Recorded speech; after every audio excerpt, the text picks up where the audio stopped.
Kemudian saya akan coba sekilas mengenai data science dan artificial intelligence. Karena sebagian besar audiensnya ini belum pernah memasuki bidang data science. Saya coba refresh sedikit mengenai kegiatan dari AI dan juga data science. Ini akan saya ambil melalui perspektif dari apa yang dikerjakan oleh BISA AI. Ya, kita bahas mengenai artificial intelligence dan data science. Nah, di sini kita memiliki service BISA AI Vision. Otomatis dapat mendeteksi adanya kendaraan yang lewat. Sebagai contoh ini motor lewat, mobil lewat ya. Kemudian kita dapat menghitung jumlah mobil yang lewat pada suatu jalan raya. Ya, ini seperti contoh counting 3 dan sebagainya. Kemudian selain itu juga dapat dideteksi orang-orang yang lewat ya di suatu mall atau pusat belanja sebagai berikut. Dan kita counting jumlahnya berapa dan sebagainya. Ya, jadi bagaimana video recognition ini bekerja? Jadi ini karena ada suatu teknologi yang disebut dengan deep learning. Ya, jadi BISA AI menggunakan teknologi yang disebut dengan deep learning di dalamnya, di mana itu tersusun atas beberapa model yang kita latih dengan menggunakan media komputasi yang disebut dengan GPU, ya, yang biasanya kita gunakan untuk bermain game. Nah, kemudian saat ini karena kemunculan dari video kamera ini cukup banyak variasinya dan besar ya, maka di dalamnya. Nanti ada di akhir slide, kita akan banyak bahas mengenai data science. Oh ya, bagi Bapak Ibu yang baru join, ya sedikit, kita ada tutorialnya, saya akan kirimkan source-nya, silakan di sini. Ya, silakan di-download bagi Bapak Ibu yang baru datang. Oke. Ya, ini sebagai contoh, misalkan ada suatu perusahaan yang ingin dokumennya itu di-recognize dengan cepat. Nah, misalkan KTP, NPWP, ya, kemudian billing, dan 25 jenis dokumen lainnya. Nah, tanpa adanya sistem OCR, maka hal ini akan sangat sulit, sehingga membutuhkan banyak waktu. Jika ada sistem OCR yang bekerja di balik ini semua, maka untuk memasukkan entry data ini akan semakin cepat, gitu, seperti itu. Kemudian hasil entry-nya secara otomatis akan dideteksi oleh sistem OCR ataupun machine learning, di mana hasilnya nanti akan dimasukkan langsung ke dalam database, ya, seperti itu. Jadi banyak fungsinya untuk AI, ya, artificial intelligence, kemudian machine learning, ya, ini tidak identik dengan biasanya ya identik dengan robotik, ini tidak. Tapi ini bisa dilakukan proses otomasi seperti ini. Kemudian kita juga menyediakan data analisis ya as a service. Ya, sebagai contoh adalah misalkan kita ingin mengetahui customer churn ya, atau mengetahui customer mana yang kira-kira prospek ya, ataupun customer yang perlu diberikan promosi. Karena biasanya ya kalau di organisasi itu biaya promosi itu cukup besar ya, sehingga kita memerlukan targeted customer ya. Jadi misalkan kita mempromosikan ke segmentasi anak muda ya, kita harus dapatkan behaviornya dan lain sebagainya. Nah, ini dengan data analysis as a service ini juga bisa dilakukan. Nah, ini salah satunya adalah pekerjaan dari data science ya, seperti itu. Kemudian juga ada natural language processing. Sebagai contoh, misalkan kasusnya adalah sentiment analysis. Sentiment analysis ini sebagai contoh misalnya kita ambil data dari sosial media ya, contohnya adalah dari Twitter. Misalkan kasusnya adalah mengenai suatu produk ya. Misalnya saya ingin membandingkan antara produk X dengan produk Y. Kemudian dua produk ini akan saya coba ambil keywordnya, sehingga nanti kita akan dapat masing-masing tweet yang menulis mengenai produk X dan produk Y. Nah, kemudian dari tweet tersebut kita bisa kasih semacam label ya, label emosi ataupun misalkan label sentimen ya. Kalau emosi biasanya ada happy, sadness, kemudian relax, contentment, dan lain sebagainya. Kalau label sentimen misalkan positif, negatif, dan netral. Berikutnya adalah ketika saya sudah mengambil datanya dan kemudian memberikan suatu label, sentimen maupun mood-nya, kemudian kita latih dengan model, salah satu model dari deep learning ataupun machine learning. Nah, misalkan dengan contohnya adalah dengan long short term memory. Nah, setelah saya latih, akan menghasilkan suatu model cerdas yang dapat menentukan jika ada teks baru. Ya, jika ada teks baru, ini sentimennya apa, kemudian ini moodnya apa. Nah, setelah itu kita bisa masukkan ke dalam sistem Net Sentiment Score. Ya, ini bisa dibaca papernya Sentiment Analysis of Commuter Line Indonesia using Deep Learning.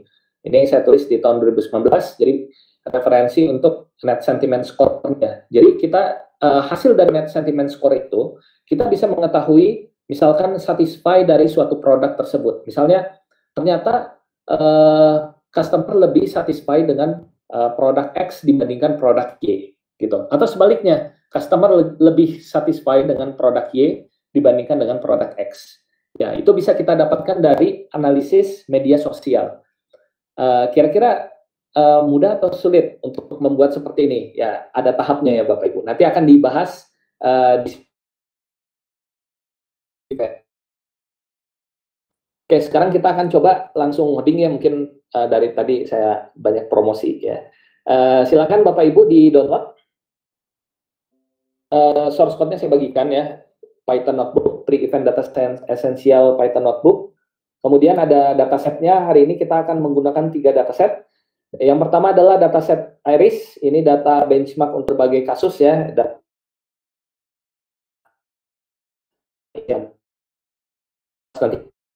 News, ini juga data berita dalam bentuk teks.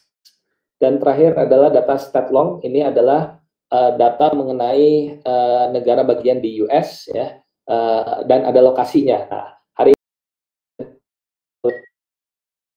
di sini materinya ada di github.com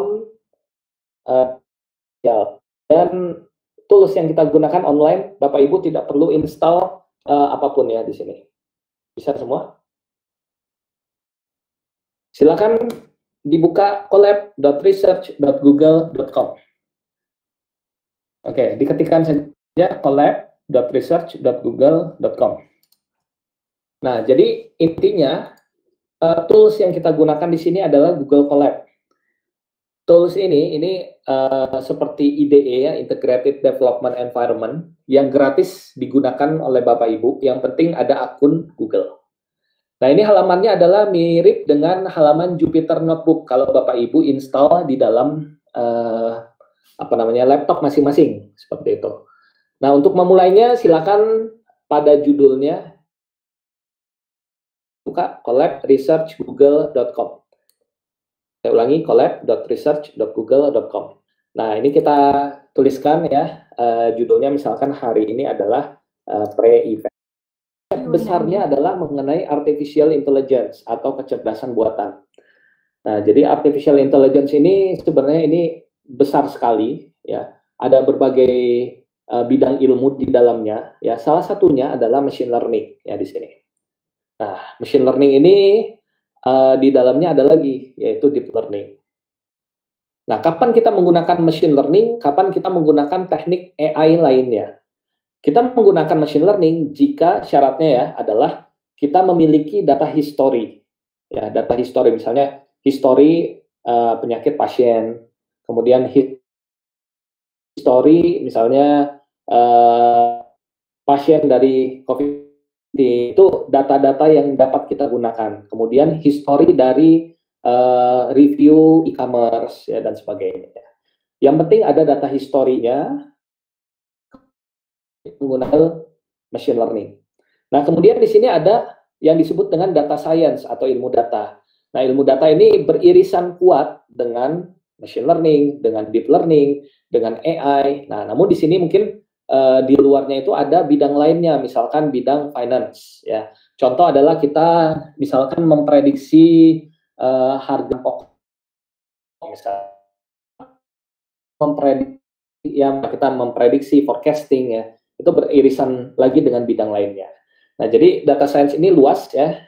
Kita mengambil pada hari ini adalah kita mengambil porsi yang terkecil, yaitu yang beririsan dengan machine learning ya. Jadi kita tutorialnya hari ini lebih banyak mengambil yang data science yang beririsan dengan machine learning seperti itu. Kemudian termasuk visualisasi data, kemudian pengumpulan data ya, itu semua berelasi dengan ilmu data lanjut. Nah, di sini untuk mengerjakan kasus data science diperlukan suatu bahasa pemrograman. Sebenarnya tidak harus Python. Kenapa tiap training bisa AI benda ya seperti itu.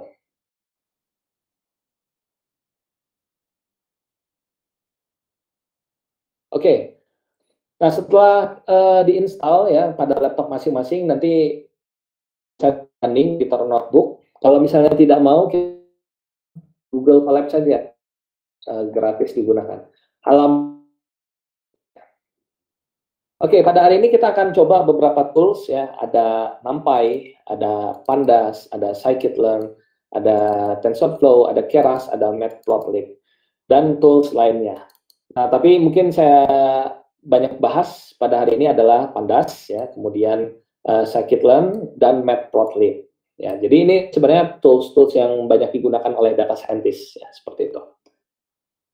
Nah, untuk memulainya, Bapak Ibu, kalau di Google Colab tinggal file new notebook. Ini kita punya satu halaman kerja baru di sini notebooknya, di mana kita bisa mengetikkan kodenya di sini, ya kode-kode programming Python di sini, kemudian kita running, ya jalan dan sebagainya. Oke, kemudian, nah kenapa kita menggunakan Python? Karena Python ini tipenya adalah interpreter, ya, di mana kita bisa langsung ketikkan kemudian jalankan running. Sementara bahasa lainnya ada juga yang tipenya compiler, harus kita compile untuk menjadi bytecode. Oke, nah di sini bagi Bapak Ibu yang baru sama sekali belajar mengenai Python ya, akan coba bahas mengenai esensialnya dari Python. Ada 4 konsep yang akan saya bahas pada hari ini. Yang pertama adalah statement dan variabel. Yang kedua adalah seleksi kondisi. Yang ketiga adalah perulangan. Yang keempat adalah fungsi dan prosedur. Ya, seperti itu. Oke, kita akan masuk pada konsep esensial yang pertama. Boleh diketikkan di sini. Ya, kalau ada pagar, artinya ini adalah komentar. Tidak akan di-running atau dieksekusi oleh Python ya. Konsep esensial Python ya. Ini menurut best practice tim BSAI. Yang pertama adalah variabel dan statement. Yang kedua adalah seleksi kondisi. Yang ketiga adalah perulangan, dan yang keempat adalah fungsi dan prosedur. Ya. Oke, kita mulai. Nah, kemudian kita bisa menambahkan kode baru di sini, plus code saja di bawah. Ya. Nah, kemudian kita coba yang pertama adalah variabel. Ya. Nah, variabel ini adalah tempat penyimpanan data secara sementara. Sementara sampai kapan? Sampai program ini selesai mudah untuk membuat sama dengan 6, C sama dengan A ditambah dengan B. Kemudian kita cetak print C, ya. Sehingga hasil yang kita peroleh di sini adalah ini alamatnya. Kemudian toolsnya adalah di Colab Google, researchgoogle.com. Oke, nah ini sebagai contoh seperti berikut. Saya punya variabel A sama dengan 5, B sama dengan 6, C sama dengan A ditambah dengan B. Nah, karena di sini konsep variabel adalah tempat penyimpanan data sementara, maka di sini variabel A berisi nilai 5, variabel B berisi nilai 6, dan C berisi nilai A ditambah dengan B.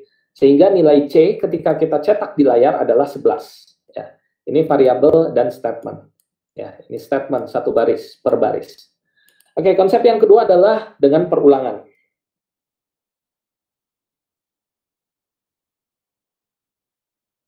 Jadi intinya variabel adalah penyimpanan data sementara.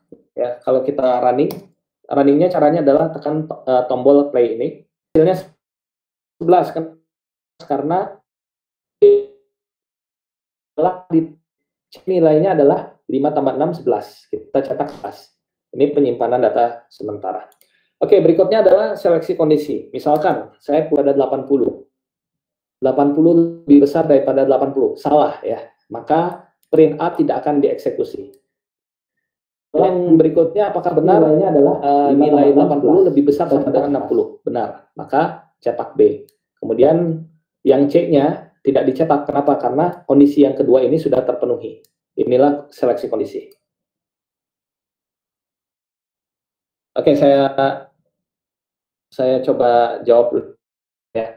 Apa yang membedakan extension dari Python.py dengan Python Notebook ya? Karena kalau Python Notebook ini untuk file misalkan dari Jupyter Notebook ya, dari Google Colab itu ekstensinya itu. Kalau .py itu ekstensi asli dari Python ya. Ya, jika tidak muncul di display, mungkin koneksinya ya, ataupun ya mungkin dari koneksinya silakan di refresh ya, atau bisa mencoba melalui Android gitu ya, bisa tampil. Silakan di download di Android, itu bisa langsung diakses sebenarnya. Oke, saya coba lanjut lagi ya. Berikutnya adalah konsep esensial lainnya dari pemrograman adalah perulangan ya. Nah, perulangan sebagai contoh misalnya saya ingin mengulang statement 10 kali. Saya ingin mencetak suatu angka dari 1 sampai dengan 10. Nah, di sini saya bisa menggunakan suatu variabel bantu i ya. Kemudian saya ulang sebanyak dari mulai 0 sampai dengan 10 ya. Kemudian kita cetak, saya akan mengulang dari 0 sampai dengan 9 karena 10 di sini adalah 10 ke depannya.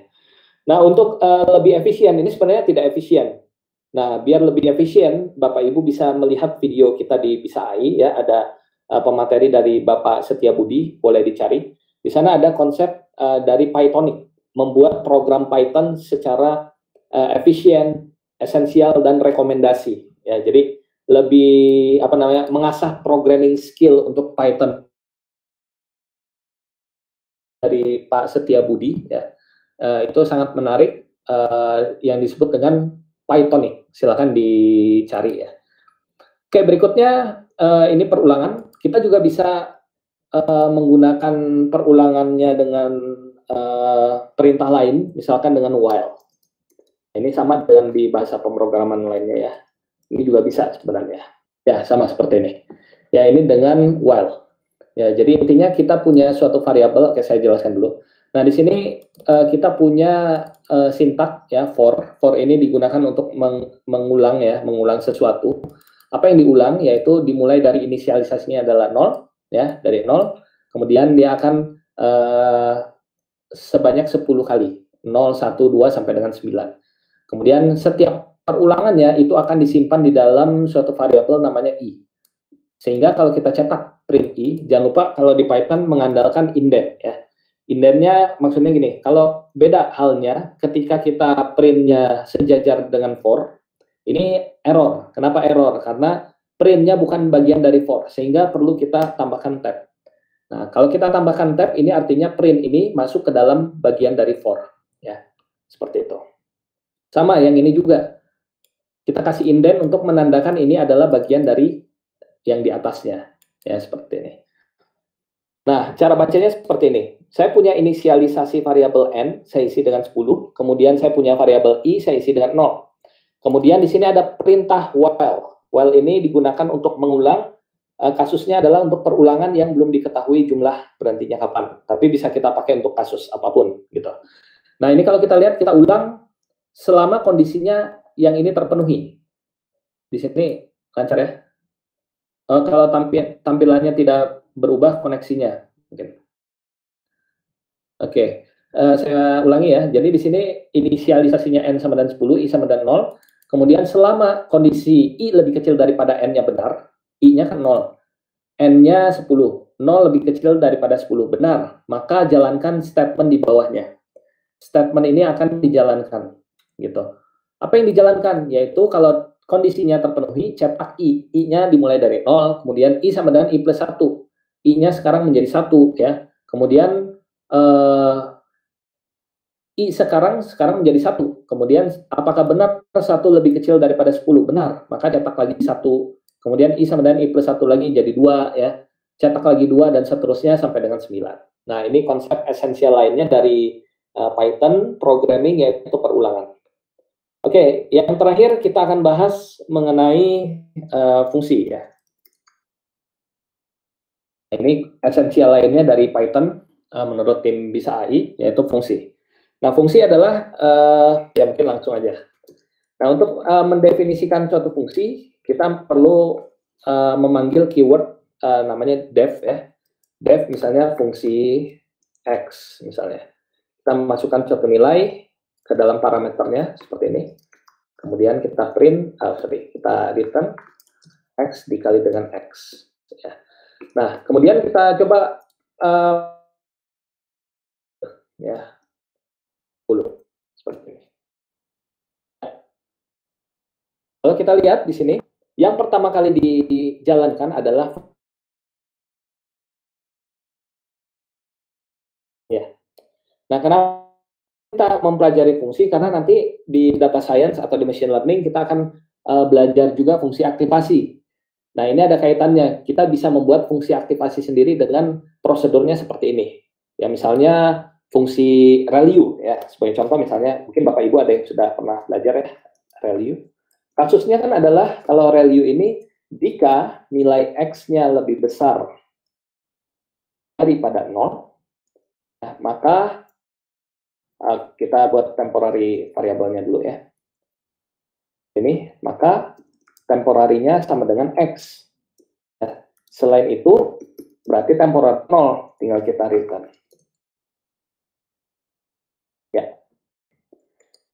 Nah, kita punya dua fungsi ya, atau kita juga bisa buat fungsi sigmoid, juga boleh ya. Ini. Ya, tidak lagi membuat fungsi seperti ini. Nah, tapi sekali-sekali mungkin boleh dicoba buat fungsi aktivasi ReLU, kemudian sigmoid, tangen hyperbolik, dan lain sebagainya. Yang pertama kali dijalankan adalah fungsi X, bukan tapi fungsi X ini. Di mana fungsi X kita masukkan suatu nilai yaitu 10 ya. 10 di sini akan masuk, kemudian akan diterima oleh fungsi X yang ini saya tambahkan juga A misalnya. Boleh nggak? Ya, seperti ini. Nah, tapi ketika pemanggil tambahkan juga, koma, suatu nilai tertentu, misalnya saya tambahkan nilai 5, gitu. Nah, misalkan kita kali dengan A, seperti ini. Ya. Nanti ketika kita jalankan, hasilnya adalah, di sini akan dikirimkan 10, diterima oleh X, kemudian akan dikirimkan 5, diterima oleh A, hasilnya adalah kembalikan nilai dikali 10 kali dengan 5. Kepada siapa? Kepada, yaitu yang fungsi X ini. Hasilnya adalah 500. Oops.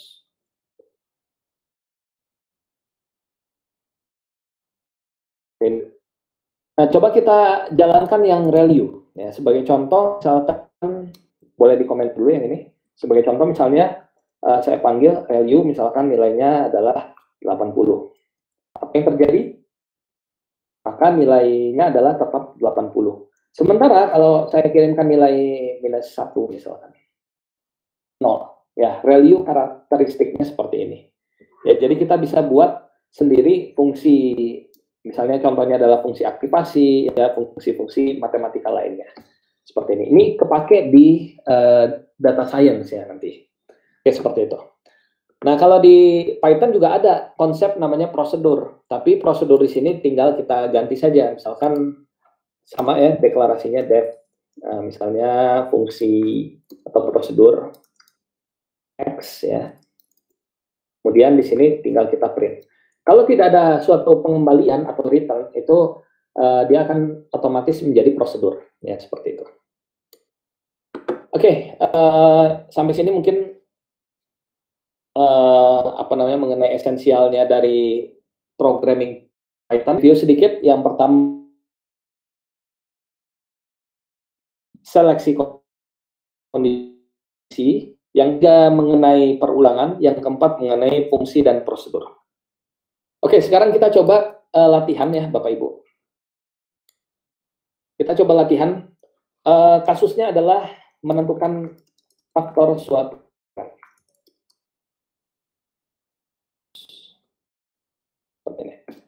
Nah, misalkan saya punya suatu input, misalnya saya masukkan 20, kemudian secara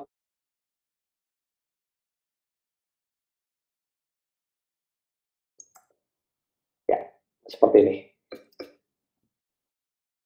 Kira-kira bagaimana programnya Bapak Ibu? Atau algoritmanya dulu mungkin, logiknya seperti apa? Ya, saya coba bahas logiknya ya. Logiknya adalah yang pertama kita lakukan perulangan.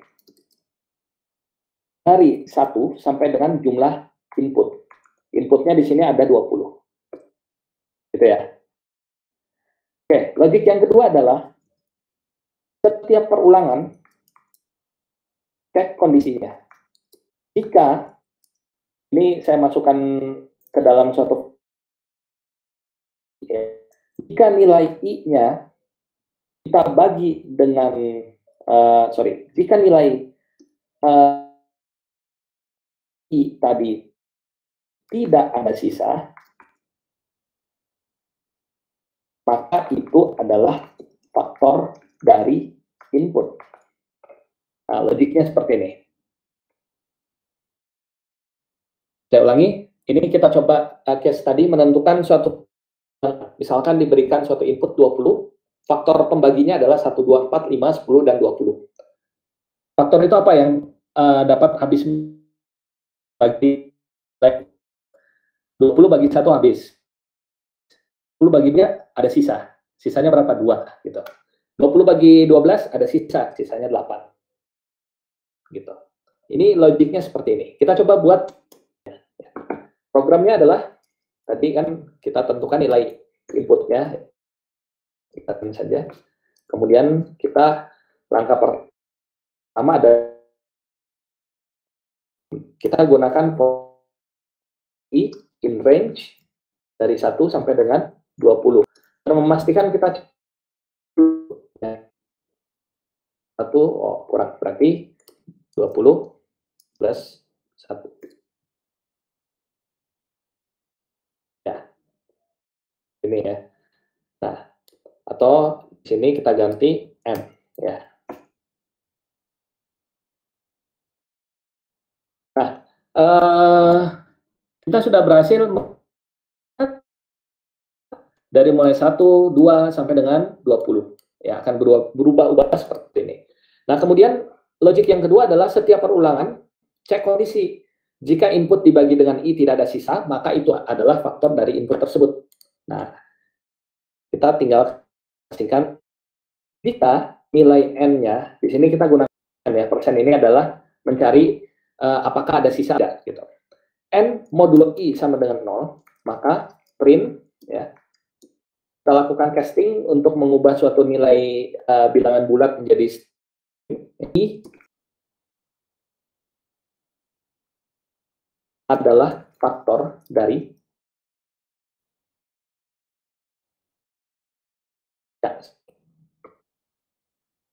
ya.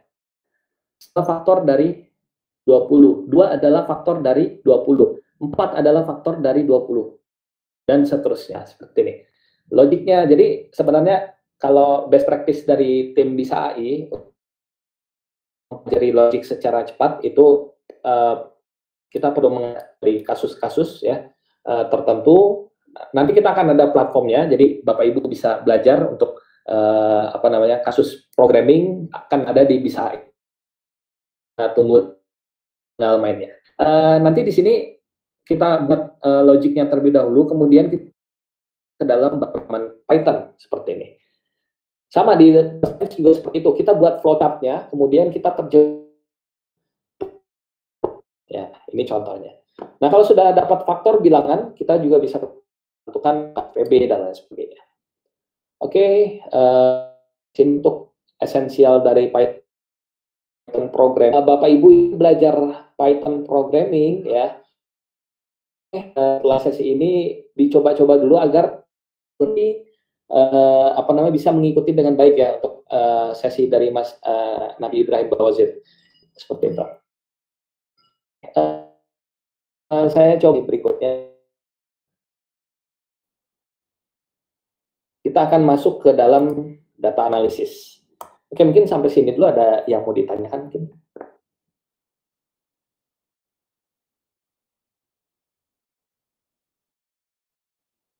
Ada siaran ulangnya di YouTube ya, Bapak Ibu. Kalau ada yang ketinggalan, boleh dibantu apa namanya di YouTube.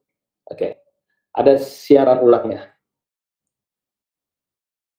Ya, baik, lanjutkan kembali ya. Kita akan masuk ke sesi data analisis. Pastikan bahwa semua mendownload source code-nya, jadi kita akan cepat ya.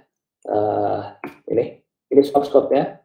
Bagi yang baru datang, silakan diakses collab.research.google.com. Source code sudah saya share. Oke, mungkin saya clear dulu ya, biar semuanya bisa melihat. Oke, maaf, mungkin jangan dulu chat. Silakan. Ini source code-nya bisa di sini. Ya, sudah saya bagikan. Ini udah jalan semua seharusnya. Akan kita bahas satu persatu. Tapi ini masih ininya dulu ya, apa namanya, pendahuluan banget gitu.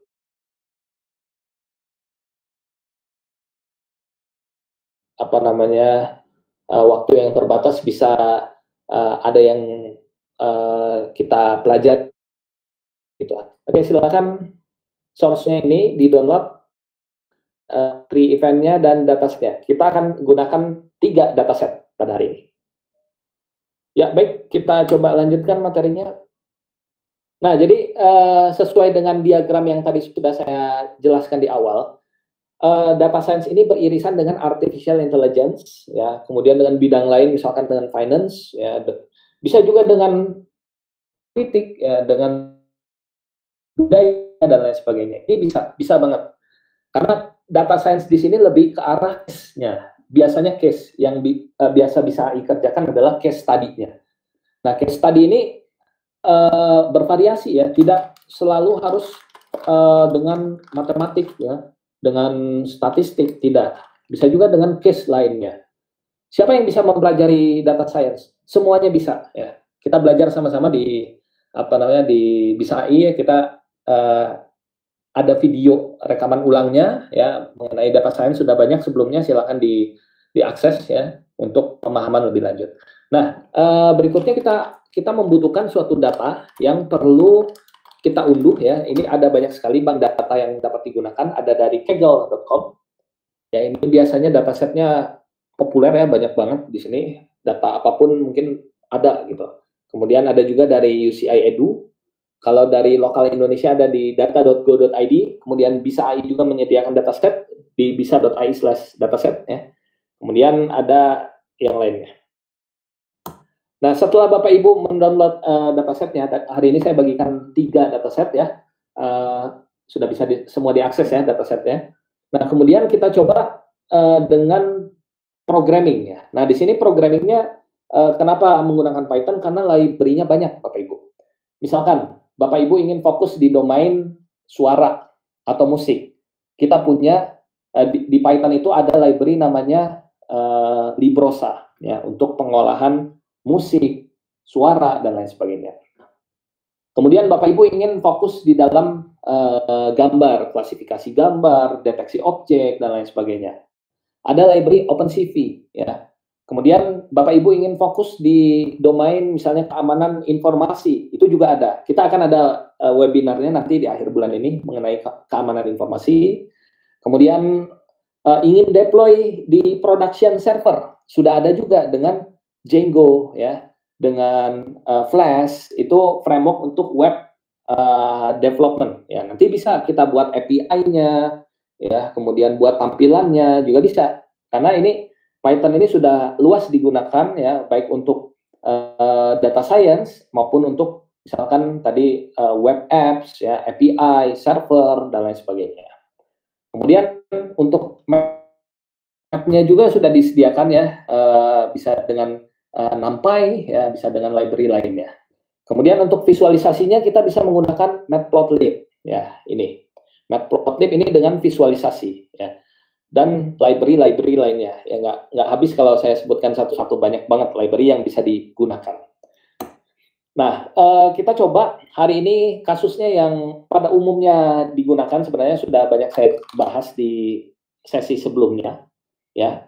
Ini flow umum yang jadi acuan dari tim BISAI untuk kasus seperti klasifikasi ya. Jadi klasifikasi itu sebenarnya seperti ini. Misalkan jika diberikan suatu gambar, ada tiga pilihan, ada kucing, ada kuda misalnya, sama ada beruang. Nah, kemudian kita masukkan ke dalam sistem AI yang sudah kita bangun ya. Nah, misalnya saya ulangi ya, ada kucing, ada beruang, ada kuda. Kemudian saya masukkan gambar tersebut ke dalam sistem AI yang sudah kita bangun. Kemudian dia akan bisa memprediksi, oh ini adalah kucing, ini adalah beruang, ini adalah kuda, seperti itu. Nah, jadi sistem AI yang tadi saya sebutkan itu sebenarnya kompleks ya. Kita harus kalau tipenya adalah machine learning atau deep learning, kita harus melatihnya ya dan sebagainya. Nah, kemudian ini juga beririsan dengan data science ya. Misalkan contoh tadi untuk prediksi harga pokok dari suatu produk ya. Kemudian juga untuk memprediksi sentimen analisis dari produk, memprediksi satisfy dan lain sebagainya. Ini bisa dilakukan dengan teknik-teknik di data science. Nah, pada umumnya klasifikasi terlebih dahulu, di mana flow-nya seperti ini yang kita baca.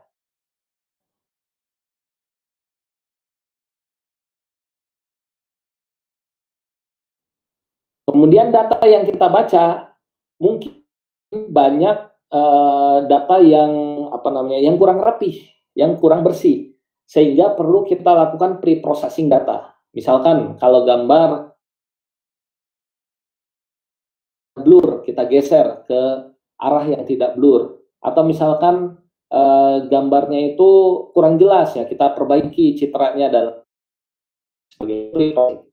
Misalnya di domain speech, banyak noise-nya, kita hapus noise-nya. Kemudian banyak apa namanya panjangnya tidak sama, kita ubah jadi sama. Kemudian domain tabular data, misalnya data yang kosong, yang nol, kita hapus datanya dan sebagainya. Itu pre-processing data. Nah, berikutnya setelah kita bersihkan data yang kita akuisisi, yang kita peroleh, berikutnya biasanya kita bagi menjadi dua, yaitu data latih dan data uji. Data latihnya kita gunakan model ya modelnya machine learning ya untuk melatih data tersebut ya agar dia menghasilkan model cerdas ya. Di mana ini sudah model AI nih.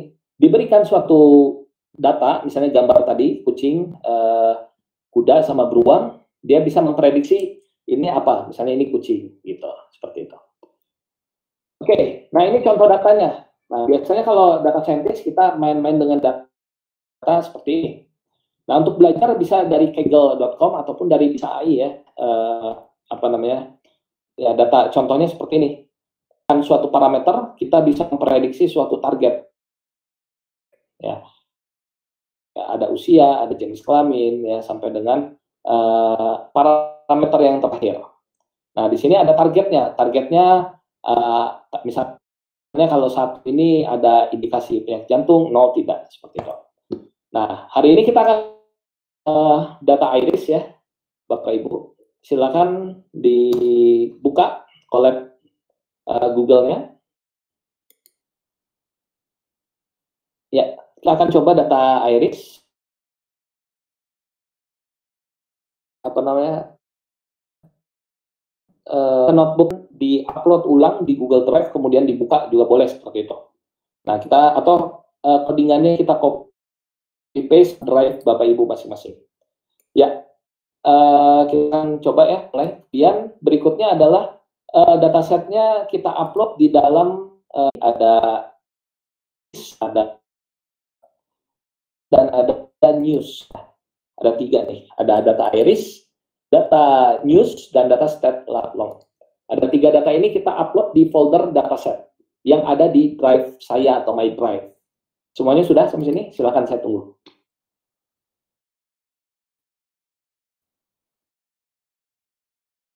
Kalau freeze boleh di ini ya, boleh di refresh. Yang lain lancar ya screen-nya.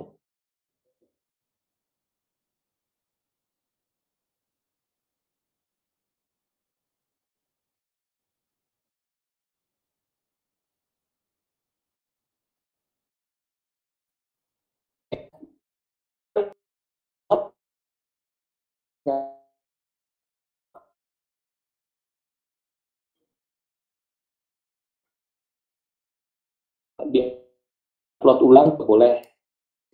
Nah, seperti ini ya, saya coba download.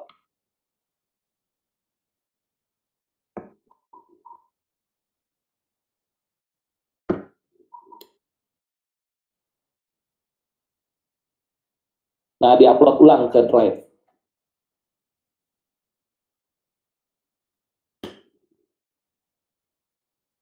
Nah, kemudian sambil di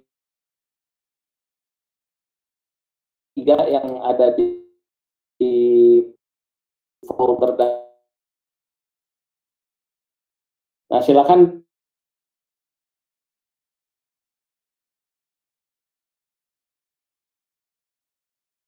kan namanya sama seperti yang saya contohkan. Di sini ada namanya adalah dataset.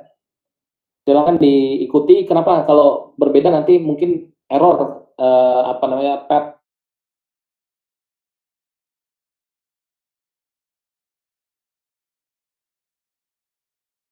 Nih, ya. Silakan. Saya ulangi ya. Yang pertama, Python notebooknya pre-event data science essentialnya di-download, kemudian di-upload kembali di folder dataset yang ada di My Drive. Kalau belum ada folder datasetnya, dibuat aja, klik kanan new folder baru, namanya dataset. Nah, kemudian kita upload file iris, stat.lat.long, dan juga news ya. Nah, 3 ini. Dan jangan lupa di-upload juga pre-event data science ya. Nah, setelah itu kita buka, double klik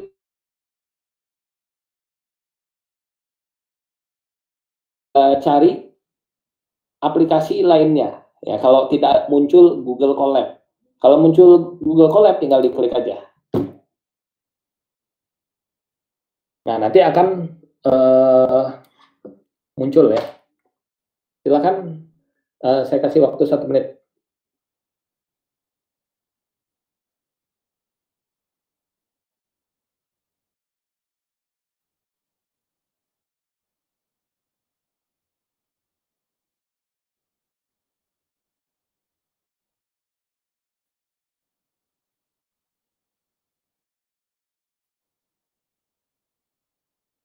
Jelas ya langkah-langkahnya tadi?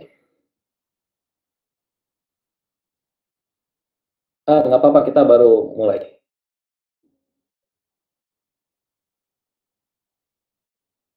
Hari ini lumayan banyak ya yang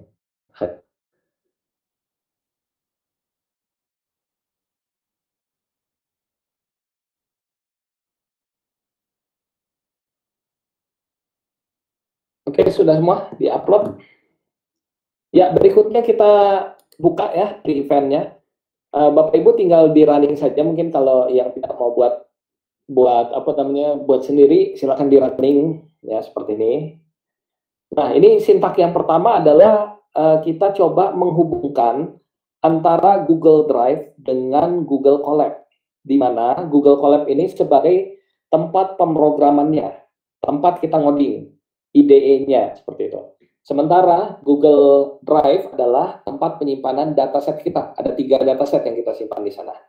Nah, setelah kita jalankan, akan muncul permintaan untuk otorisasinya. Nah, silakan klik linknya seperti ini. Klik. Nah, nanti silakan dipakai saja akun Bapak Ibu masing-masing, di mana tempat menyimpan 3 file data ya. Kemudian silakan diizinkan, kemudian dikopikan linknya. Kopikan, kemudian kita paste ya di sini.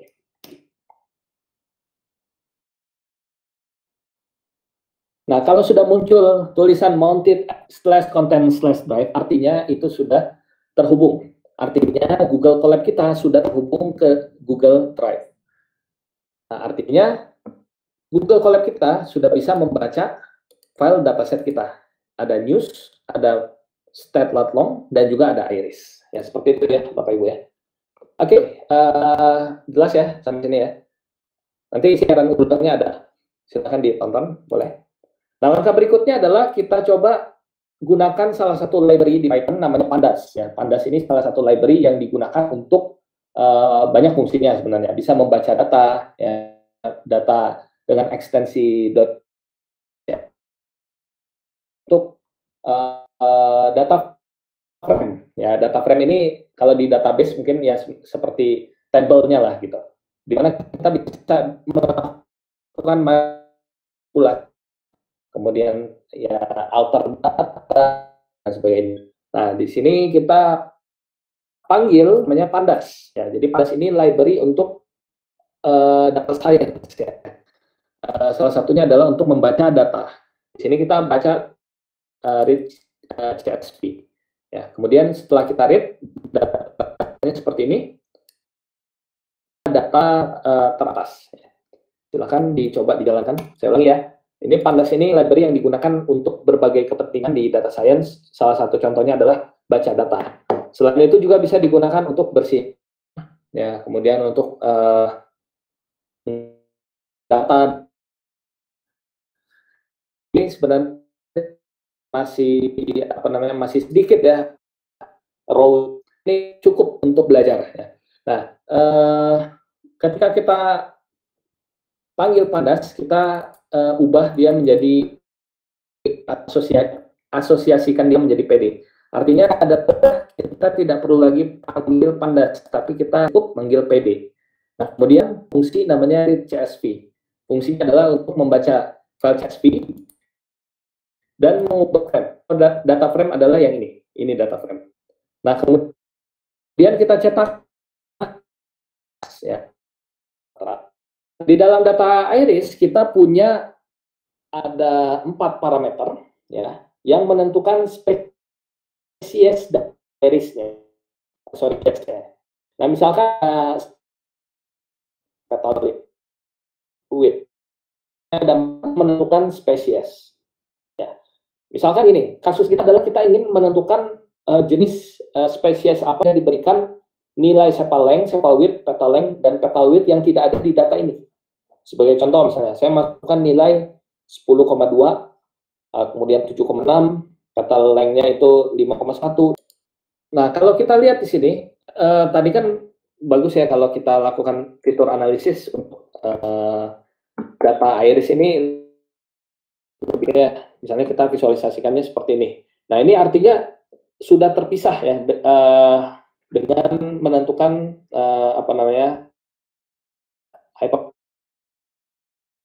pisahkan datanya ya mana yang spesiesnya Iris setosa, virginica atau versicolor ya, seperti itu. Nah, kemudian kita juga bisa coba jenis lainnya untuk visualisasinya. Ini juga boleh, silakan Bapak Ibu coba dengan pair plot. Ya, seperti itu. Nah, nantinya hasilnya seperti itu.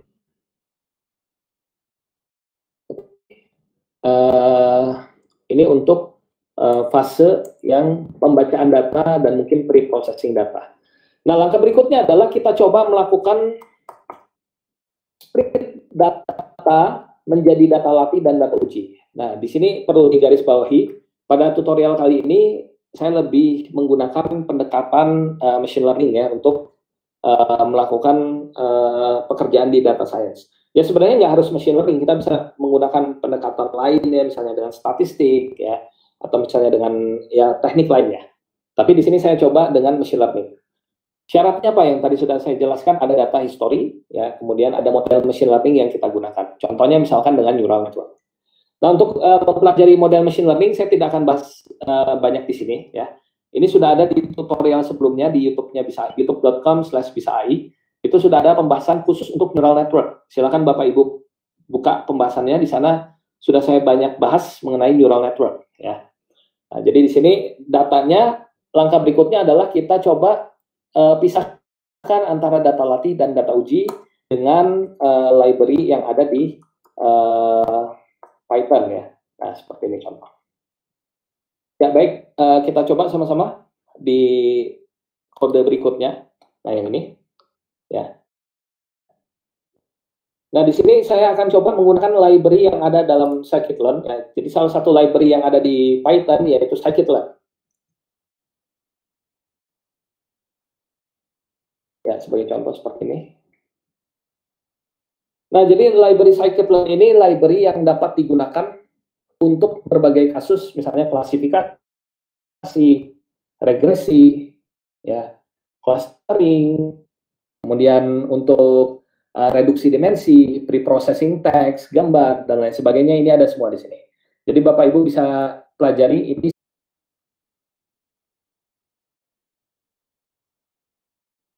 150 data.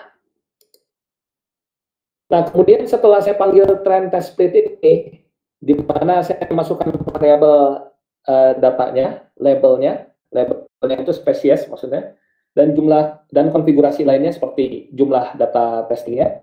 Kemudian secara otomatis akan dipecah menjadi 4 variabel.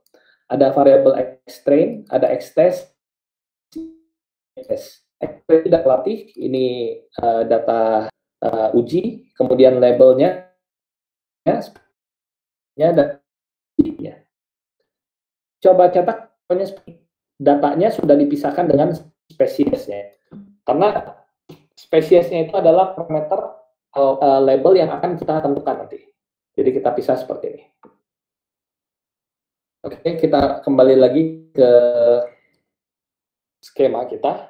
Nah, setelah kita pisahkan dengan data latih dan data uji, data latihnya akan kita latih dengan model neural network. Sekali lagi saya ulangi, tutorialnya lengkap sudah ada, dimulai dari perceptron, artificial neural network, deep neural network, convolutional neural network, dan lain sebagainya dalam satu video ya di YouTube-nya Bisa.ai, youtube.com/Bisa.ai. Nah, kemudian kita latih dengan model neural network, di mana setelah kita latih akan menghasilkan model cerdas ya, yang di sini yang disebut dengan AI-nya, artificial intelligence-nya di sini. Kenapa dia cerdas? Karena dia menggunakan data latih tadi untuk membentuk model ya. Dengan modal dasar kita adalah data experience, kita bentuk model yang bisa menerima inputan parameter. Ada 4 ya tadi parameternya, ada nah ini saya lihat kan. Ada sepal length, sepal width, petal length, dan petal width. Itu kan 4 parameter ini dia bisa menghasilkan prediksi jenis spesies dari irisnya apa, gitu. Nah, itu lebih apa namanya? Misalnya datanya adalah data baru yang tidak ada di dalam data ini. Itu bisa ketika kita sudah melatihnya. Seperti itu. Prediksi sebagai iris versicolor. Nah, sementara ada kesalahan prediksi cuma 1. Iris virginica 15 dan salah prediksi 1 ke iris versicolor. Ya, jadi ini akurasinya 98%. Oke, seperti itu. Mungkin ada yang mau ditanyakan? Boleh sambil ditanyakan, saya sambil lanjut ya. Oke, berikutnya, nah sebenarnya kasus data science ini banyak ya. Saya tidak ambil domain apa namanya finance, sosial, dan lain-lain. Saya lebih ke arah machine learning-nya ini. Nah, ini contoh ada kasus yang lain lagi. Ya, ini bisa dicoba ya di postingan Bisa.ai, sudah ada di Medium. Langkah-langkahnya, misalkan kita membuat klasifikasi speech dengan Python. Contohnya misalkan membedakan gender antara voice male dan voice female. Kemudian contoh lainnya yang gambar, misalnya kita membedakan tadi gambar kucing dengan gambar beruang ya, dan sebagainya. Oke, kita coba masuk ke dalam tutorial yang terakhir ya, karena waktu juga terbatas, yaitu mengenai visualisasi data. Ya, data setnya silakan Bapak Ibu ambil ya di namanya itu stat latlong ya. Ini data setnya mengenai data set kota di US ya. Ada Alabama, Alaska, Arizona, dan lain-lain. Dan ada nilai latitude dan longitude-nya ya, seperti ini. Nah, silakan balik lagi ke dalam file yang sudah saya bagikan. Ya, kita coba baca datanya dengan menggunakan library Pandas. Ya, seperti ini kita baca datanya. Ada latitude, longitude, ada kota. Ya. Nah, akan kita visualisasi ya datanya ini ke maps ya. Ini kita nggak pakai API Google, tapi kita menggunakan library salah satu yang ada di Python, yaitu volume. Ya. Oke, berikutnya kita coba buat atau panggil library namanya volume ya. Volume ini library yang sudah ada di Python. Mungkin kalau install Anaconda di laptop harus install lagi library-nya. Nah, kalau di sini sudah otomatis jalan. Nah, ini coba kita masukkan saja ya. Kita panggil library dan kita buat map-nya. Di mana lokasi. Kemudian kita zoom-nya awalnya di lokasi berikut. Ini Bapak Ibu bisa lainnya tinggal Google Maps, klik kanan, kemudian ini Inggrisnya watch gitu kan. Kemudian kita bisa visualisasikan seperti ini. Ini sebenarnya saya visualisasikan kampus UI ya di sini. Ya, silakan dicoba dijalankan atau Bapak Ibu diganti lokasinya dan lain sebagainya.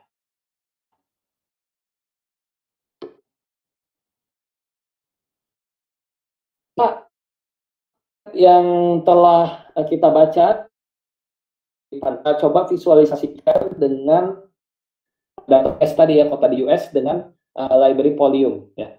Nah, ini sebenarnya caranya mudah ya, kita baca, tentukan lokasinya ini di US ya, koordinat di US. Kemudian kita looping data yang ada di dalam DF2. DF2 ini adalah data kota yang ada di US tadi. Kita panggil fungsi iterrows, mengiterasi semua rows ya.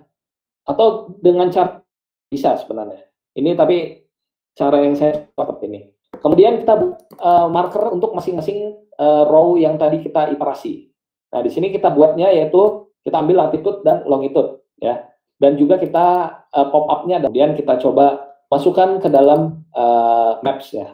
Oke, kita coba jalankan. Mungkin di beberapa laptop akan berat ya. Alaska, Hawaii, Florida, di sana, Texas, dan lain sebagainya. Ya, mungkin ada yang perlu ditanyakan, silakan. Jika ada sebelum kita ke tutorial berikutnya. Jadi mungkin sedikit saya ulangi, itu dijalankan saja codingannya. Untuk library yang kita gunakan visualisasi maps itu dengan volume ya. Kenapa kita belajar maps visualisasinya? Pernah saya ada satu pekerjaan ya, visualisasi data misalkan penyebaran dari sapi perah misalnya. Nah, kita visualisasikan di API atau dengan salah satu library digunakan, itu akan lama, kita jadi bangun sistem, bukan pekerjaan data scientist gitu. Beda ya halnya dengan membangun sistem dan dengan pekerjaan membangun sebagai data scientist. Kalau data scientist mungkin kita butuh cepat, karena kita misalnya untuk report ke pimpinan atau report ke stakeholder lain yang tidak perlu pembangunan sistem. Ya, tools data science ini cocok untuk digunakan. Visualisasi maps-nya cuma 3 baris kita bisa visualisasikan. Contoh waktu itu yang saya kerjakan, ya ini contohnya. Nah, berikutnya kita masuk ke dalam visualisasi teks ya. Kita dapat menggunakan word cloud. Silakan digunakan library lainnya ya, yaitu ini, datanya adalah news ya. Nah, data news ini saya ambil dari Kaggle, public ya datanya. Bapak Ibu bisa gunakan untuk prediksi COVID-19 dengan data news ini. Kemarin saya sudah buat tutorialnya mengenai modeling COVID-19 data news ini. Itu bisa. Nah, kemudian Bapak Ibu juga bisa visualisasikan datanya dengan word cloud. Contoh ya, ini saya coba visualisasikan dengan word cloud, di mana kita visualkan kemunculan terbesar dari kata-kata yang ada di dalam teks news tadi. Itu bisa dengan word cloud ya, seperti ini.